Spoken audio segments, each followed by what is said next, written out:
Hello, everybody, and welcome back to the Centimetre Perfect AFL podcast. We have made it through 18 rounds of the 2025 home and away season, 18 and 3/4 if you count opening round, and this is the place to catch up on all the happenings from the round that was, as well as a bit of an insight into what could become of your team in the upcoming free agency period. I am Jesse. That is Liam joining me. Hello. As always. Liam, how are you? Excited to go through what should be another good show here?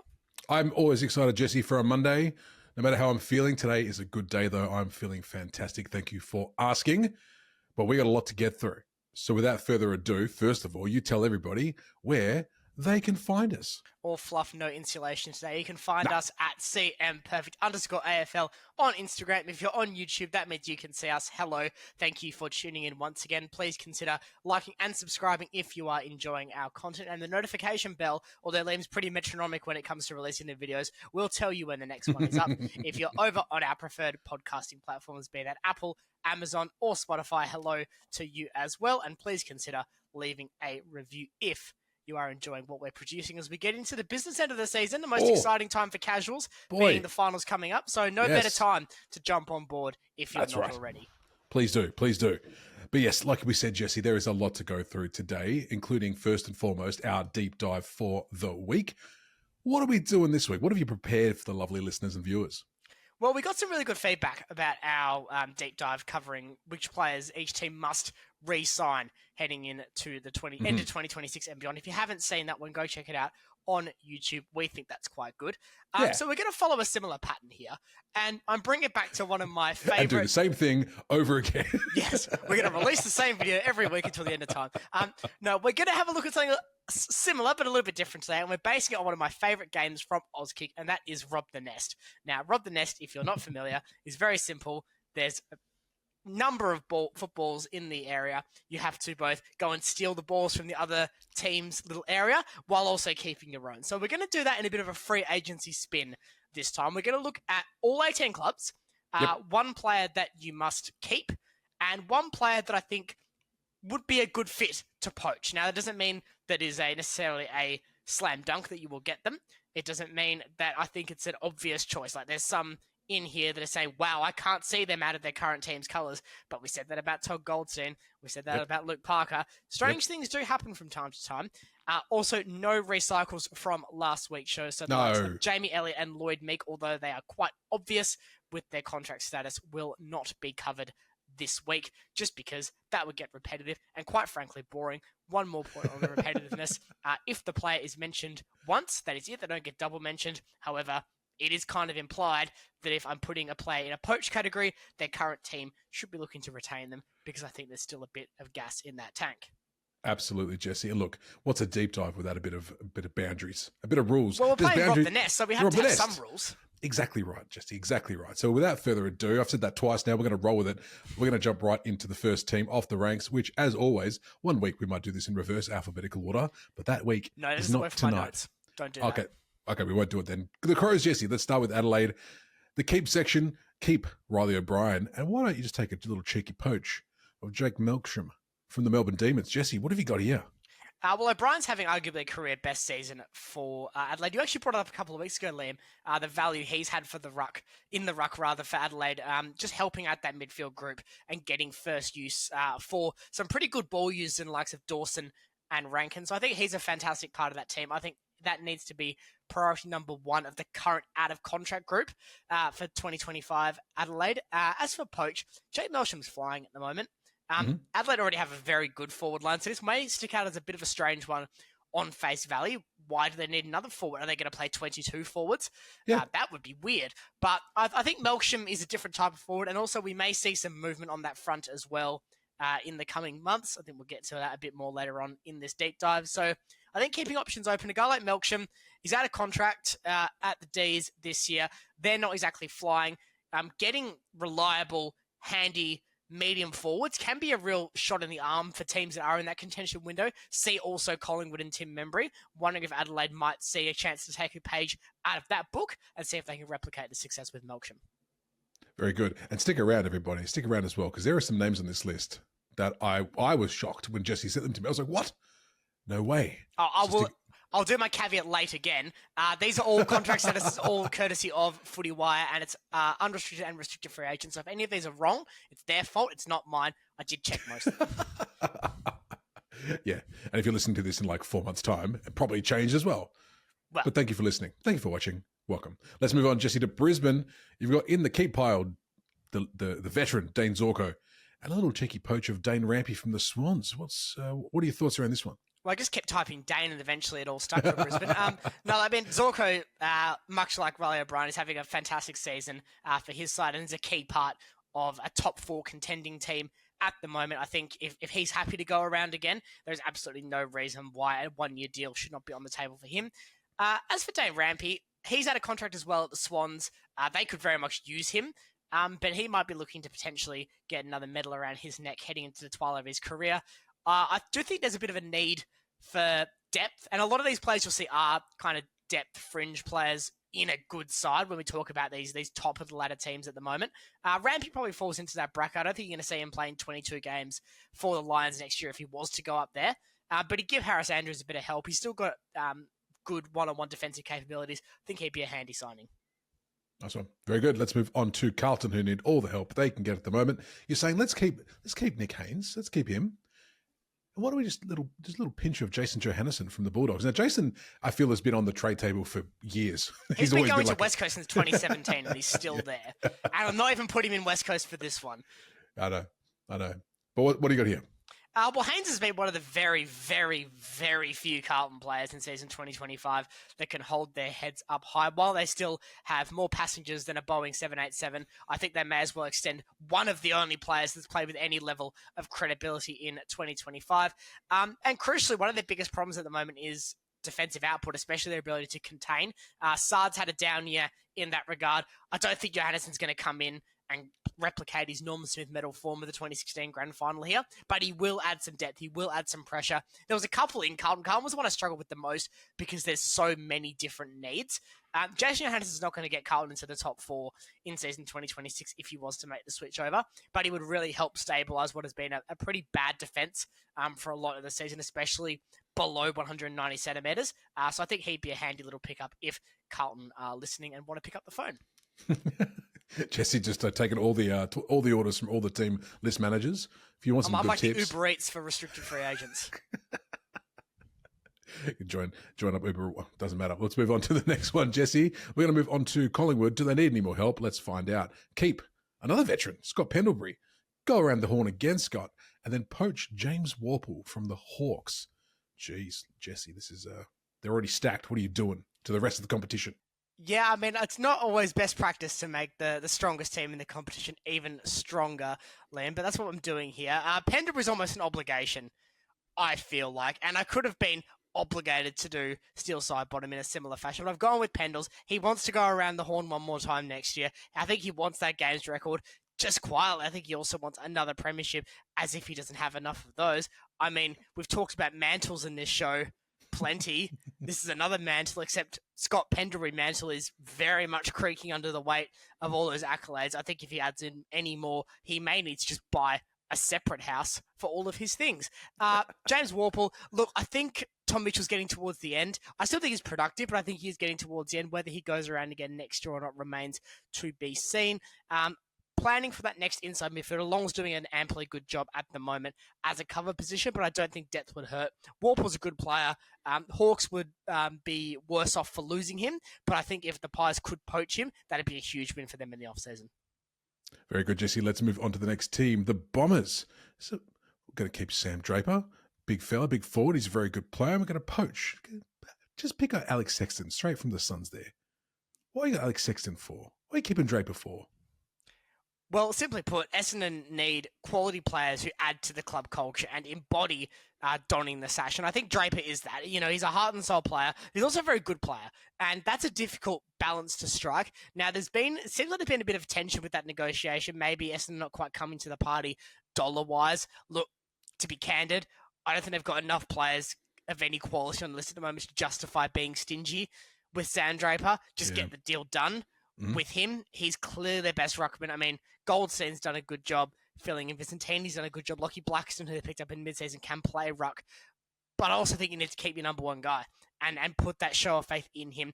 Sexton, I mean, I think he'd be a great pickup for the Bombers if they could get him. They desperately need forward quality. They don't have any forward quality at the moment. You only need to look at Saturday night. You only need to look at this season to know that since Jake Stringer left, that's a huge hole in the Bombers' attacking game plan. Now, I'm not saying Sexton can fill that hole to its entirety, but he can play a similar role to what Stringer was doing as that medium forward in the Bombers lineup. I think on the cheap, he'd be a great get for them. He's not going to be the guy that leads him to next premiership, but he will help plug some holes while these young key forwards develop around him, and that can make a big difference when you're struggling for form. Absolutely, Jesse. Absolutely. Let's move on to the next team, our Freo Dockers. We're going to keep Oscar McDonald. We're going to keep Omac. I like that. That's very good. And we're going to poach Jackson Pryor, who, might I say, would look very good in purple, but I'm not too sure about this kid, Jesse. Tell me about him. Well, I think Pryor's got a real opportunity to come west if he wants to. It'd be his third club in as many years if he did make his way to Fremantle, having been at Brisbane 2 years ago, now at Essendon, and potentially on his way down to WA. Out of contract this season, there's been any real movement on extending him, certainly that I've seen at this point in time. So potentially a good pickup for Fremantle. I think they're lacking in that medium defender role with Chapman and Ryan generally playing taller, and then Walker on that lockdown small. I think there's a market for a medium defender who can also go a bit smaller in Fremantle's ranks at the moment. I think Pryor would fill that need. In terms of keep, Oscar McDonald, I mean, he is the Swiss Army knife connected to about 6 other Swiss Army knives in terms of his utility. There's nothing he can't do. You need a bottle opened, he's got your back. You need a can opened. Luckily for you, he's uncorked that. Corking, that's a wine thing. But if there's any type of fuel you need, whether it's wine, something out of a can, something out of a bottle, Oscar McDonald's got you covered. He can play any position on the ground. He's not your guy that's going to be clear-cut best 22 week in, week out. And I think that's a great thing because he can play anywhere you need to fill a hole. I would love to see Fremantle move away from the two permanent ruck game plan. Whether that's going to happen is a debate for another day. But if they were able to get away from that, a guy like McDonald goes from being someone that plays 10 games a season to 15, 20 games a season and really has an impact. And we've seen him both across attack in the start of the season, in the ruck, and also now as a defender in his last couple of games, able to fill that role amply. Would love to see him get more of an opportunity at Fremantle next year. Very good, Jesse. Very good. Let's move on to the Cats. We're going to keep Cam Guthrie, which is fair. I couldn't see him playing for any other team. And we're going to poach Jaden Hunt from the Eagles. That's mean. Don't take the Eagles. They need I have picked on the poor sides so far, haven't I? We're about halfway through, and I've targeted Essendon. Targeted West Coast now. I'm going to target other poor sides throughout this. But the reality is of these contract situations, Liam, is that unless you've got a real loyalty to the football club, if you're in a bad side and an opportunity comes to join a contender, even if you're not playing as big of a role, there's a genuine argument to take that. I think that might be the case here for Jaden Hunt. He's been part of the good years at Melbourne. He's come to West Coast. Obviously, it's been a disaster on field for the Eagles now for a number of seasons. He's also had his own injury troubles. I get the sense in Geelong he doesn't have to play week in, week out, but he does add that speed on ball and that ability to transition from defence to attack and really help out a dynamic Geelong forward line and getting that ball in there quicker. I don't think he's going to be an expensive pickup. And when we're talking about these type of players, we're not saying go in, play everywhere. We're saying these guys that can add dynamism, depth, quality to a team. I think Hunt would be a good fit for Geelong in that regards. As for Guthrie, I mean, he's been decimated by injury, but I still think there's more in the tank. If he can get a full preseason under himself, get his body right, I think there's still hope for him to achieve next year. Geelong still haven't done massive upgrades to their midfield. Obviously, Bailey Smith is a significant game changer in that regard, but, we're still seeing a lot of the guys we've seen for a number of seasons now, or genuine, younger, unproven kids getting runs through the midfield now. I like the idea of keeping Guthrie around.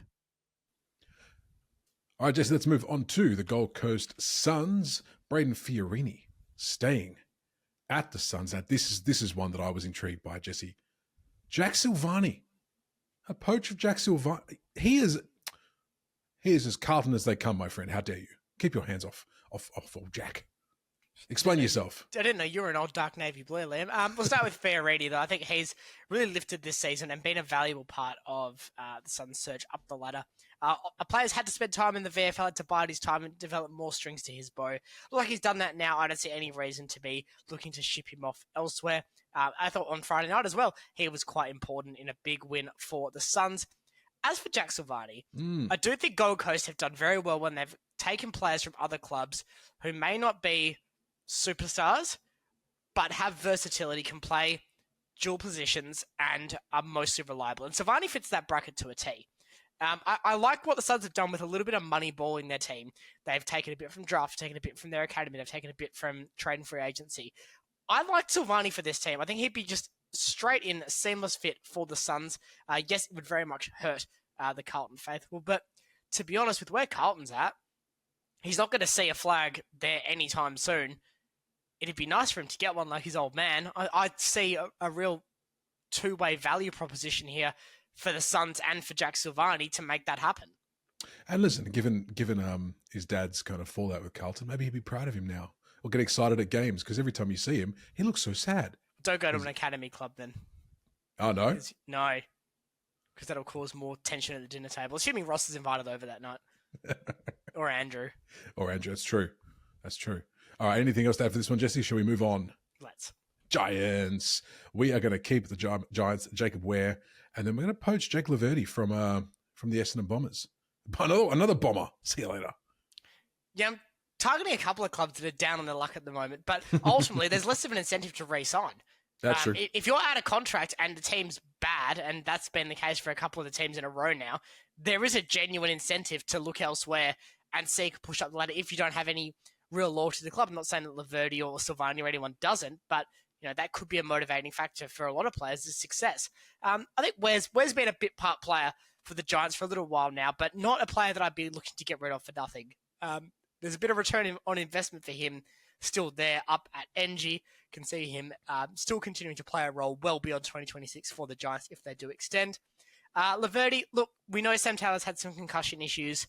There's been difficulty at time for the Giants to stop attacking onslaughts. Now, I'm not saying Laverty is Mick Martin. I'm not saying he's going to be a megastar down there, but he adds an extra option defensively for the Giants. And I don't think one-on-one he gets the credit he probably is entitled to for defending. Just don't let him kick a football.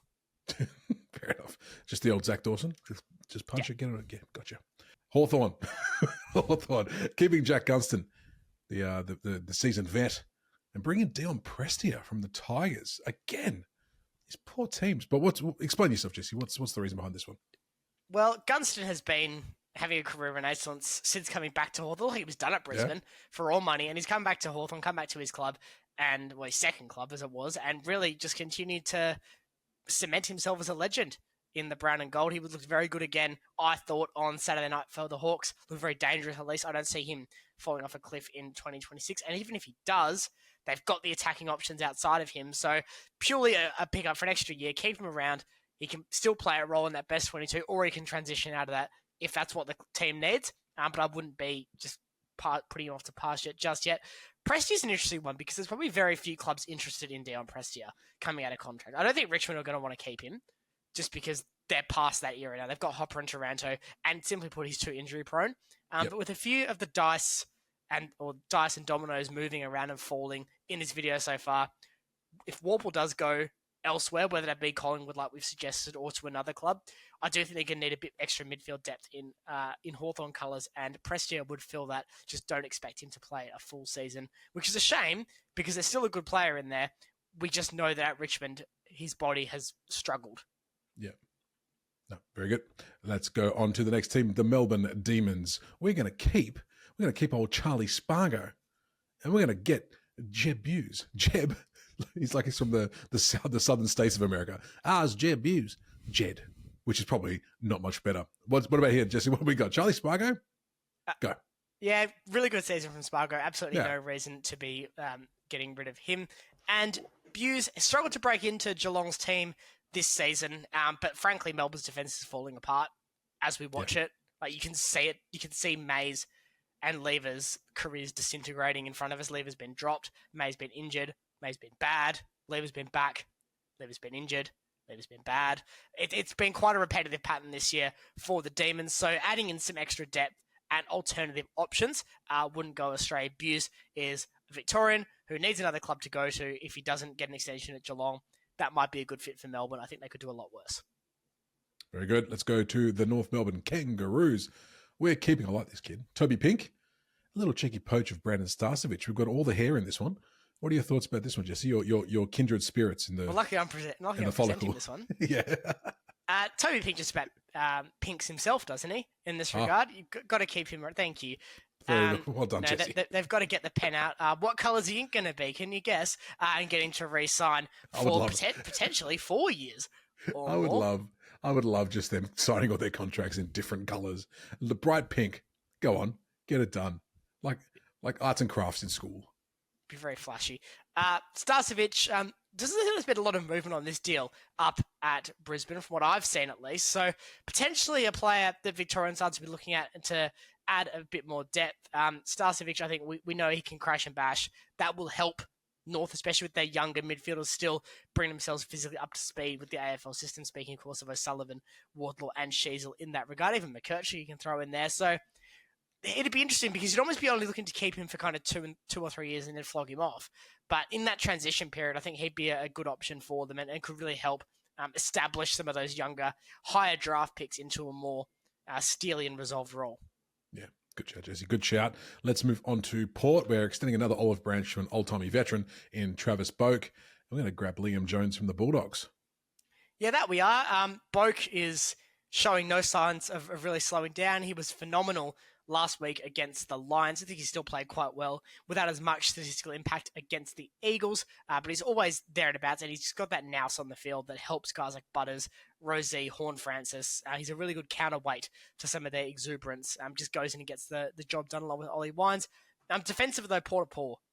Port are poor. It's a hard phrase to say, but it's an easy one to understand. When it comes to defense, they're just not at it this season. Jones is out of contract. Doesn't look like he's really getting opportunities at the Dogs now that, key defending legend Rory Lobb has taken that spot off him. Potentially a fresh start for all involved. And I think he would be best 22 for the Power if he was to go. I think he would keep the likes of Radigalia out, especially if we don't really know where Leolia's health is at the moment as well. He was on one leg for a lot of yesterday's game against the Eagles. So potentially adding a bit of extra cover would not go astray. Moving on to the young Richmond Tigers, we're going to keep Camden McIntosh, who I've liked this year. I couldn't find a picture with him with a headband on, unfortunately. And Brody Myercheck, we're going to poach, which I think is a very bold move, Jesse. Very bold. It is. Very much is. McIntosh has done nothing wrong this season. In fact, he's been quite good. He was extended for 1 year at the end of last season. I don't see a need to not do that this year. He's continued to be productive and continued to help out a very young Tiger side. Now, Myercheck's an interesting one because I kind of had to put him somewhere. Okay. Because I was going to leave him off this because I think he's a very good player. I would love to have put him in Freo's category. If Pat Voss hadn't come around this year, I absolutely would have put Myercheck in Fremantle's category. I would love to have Brody Myercheck in purple. Alas, I haven't. I've kept him in a Victorian club because I don't want to be too silly with a lot of these. Myercheck's at the age where he probably can afford 2 or 3 seasons down the bottom or near the bottom and still have one more finals premiership contention window in him. That's not out of the question. I think Richmond would be a good fit for him. Tom Lynch, I can't really see him going around for much longer, if at all. They need a guy to take the pressure off Fall and Armstrong up forward, because if they just get double-teamed immediately from next season, that's going to make it very hard for them to develop as keys. So I'd be throwing a decent amount of salary at Brody Myercheck. It's almost like you're investing in the development of others by investing in Myercheck. I'll say Myercheck's a bad player. It's very similar to the Jack Darling conundrum at North. Yeah. You pay him because he can still hurt teams on the scoreboard, but you're getting that added benefit or that I guess residual benefit of development of others because attention has to go to Myercheck. It's why Matt Taberner's time at Fremantle towards the end was underappreciated, because you had to keep someone at Taberner, which allowed Jai Amos to really develop as a very young key forward himself. So I think this is a really good move for the Tigers if they could pull it off. However, I will happily concede this one is on the more unlikely end of some of the poachers we've put in. But it's rob the nest, not play conservative around the nest and water the garden around the nest. We're having a bit of fun with this. You're going to have fun, Jesse. If we're not having fun, what are we doing? What are we doing? Let's move on to the Saints. We're going to keep Jimmy Webster. We're going to get some Aaron Francis. Aaron, why of all the names, was that the one that I was hard to say? Aaron Francis from Sydney.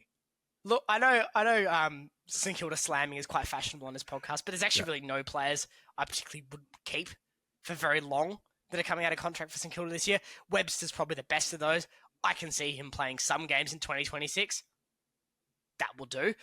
Francis, on the other hand, I mean, he's been a bit maligned by Sydney supporters in what has been a very frustrating season for them. He's not a world beater, but is Max King going to be back next year? We don't know. Someone's going to need to play careful. I think Cooper Sharman's getting close. He's getting close in that regard, but I don't think he's ready to take that Max King-less mantle just yet. Not Max-less King mantle, like Fremantle, but the mantle that has Max King on it, except it doesn't have Max King on it, but there's a spot until 2032 with him on the mantle, except that's gathering more dust than a Victorian-era mansion that's also burnt down. So that's not going very well for them. But Francis can help with that transition for the likes of Sharman and potentially King if he is able to get back on the park next season. Kind of makes sure he costs too much salary-wise. He's not going to win a premiership with the Swans, so there's no win factor there for him at the moment. So why not throw a bit of coin at him? If they're willing to throw $1.7 million into Koning, they can nutter around the back of the couch and find some chump change to throw at Aaron Francis. Very good. Let's move on to Sydney. This is an interesting one. So we're going to keep Jake Lloyd and we're going to poach Taylor Walker? Tex? We are.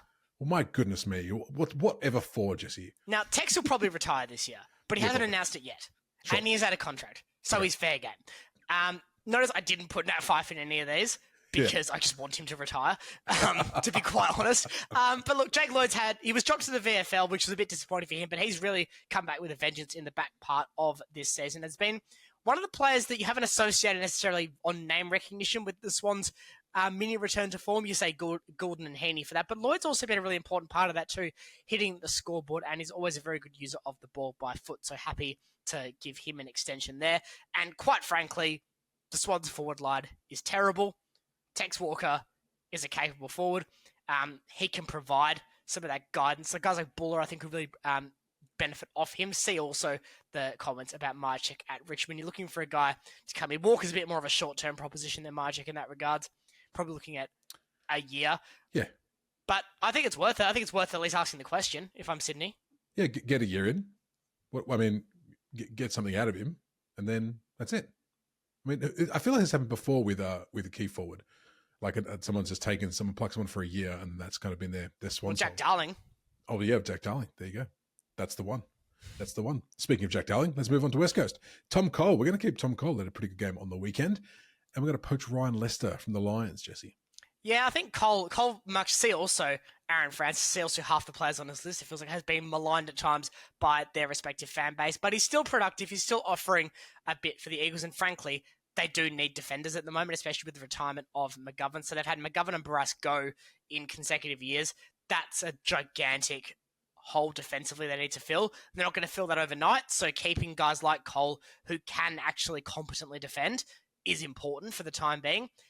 Leicester out of contract at Brisbane. Look, this is probably also one that's more on the unlikely end, but bit of versatility. We also don't know if Liam Ryan's leaving as well. That's really? Done the rounds this week that he might be a trade target of Essendon. Not out of contract, keep in mind. So that's something to contemplate for the Eagles as well. Leicester I don't think would cost too much salary-wise, and they've done okay with players in that kind of that mid best 22 bracket, like with it, and I think was quite good for a while for them. I think when Elliot Yeo signed, he was in that bracket at Brisbane and then became a superstar. I'm not saying that will happen with Leicester, but you never know what opportunities arise with a fresh set of colours. So that's how I would play it for West Coast. Keep Cole and see if Leicester can be lured out west. And let's finish up with the Western Bulldogs. We're going to keep Tom Liberatore, and we're going to poach Jeremy Howe from the Collingwood Magpies. Jesse. Yeah, I think Liberatore does obviously need to be extended. He could have gone to any of the 18 clubs for poach, but I think that would have made a few Dogs fans really cross, and I don't want to make every single fan base cross in this video. So we'll keep the Dogs fans on side, and we'll add to the tattoo club at the Bulldogs with Jeremy Howe. Another one that Collingwood obviously are going to want to consider extending, although with his injury on Friday night, that does throw an extra spanner in the works. But we know Howe can defend. Maybe not an immediate need for the Dogs, but I do think he could force his way in to that best 22 with a player of his quality and experience. I think he could just kick that door down in the way that Liam Jones hasn't been able to. So potentially something to consider there. Would Howe be suited in the red, white, and blue? Well done, Jesse. Very nice. That'll conclude our little deep dive here. Let us know your thoughts down below. Who do you want your team to poach? Who are you angry at that Jesse put in the list of people to poach from your team? Let us know in the comments down below. Like, share, and subscribe as always.